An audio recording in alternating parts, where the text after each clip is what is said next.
अस्सलामुअलैकुम, मैं हूं सबा भट्टी और आप देख रहे हैं MAT20 न्यूज HD। आइए नजर डालते हैं आज की अहम खबर पर। ओवरटेक्सिंग सीवरेज के जहरीले पानी से उगी सब्जियों के खिलाफ पंजाब फूड अथॉरिटी की कार्रवाई। DG फूड अथॉरिटी की हिदायत पे deputy director Yasir Mushtaq field में मुतहरक। ओवरटेक्सिंग सिटी एरिया में 16 केनाल पे काश्त हज़ारों किलो जहरीली सब्जियां हल चला के तल्फ की। सीवरेज ज़दा पानी से काश्त सब्जियों को सब्जी मंडी में सप्लाई किया जाना था। तर्जुमान पंजाब फूड अथॉरिटी कवानीन की खिलाफ वर्जी पे काश्तकारों को सख्त वार्निंग जारी की गई है।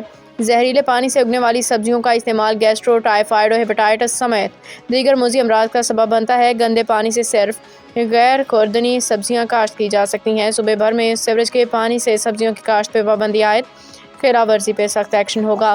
खेत से प्लेट तक महफूज खुराक की यकीनी फराहमी के लिए हर सतह पे कड़ी निगरानी की जा रही है।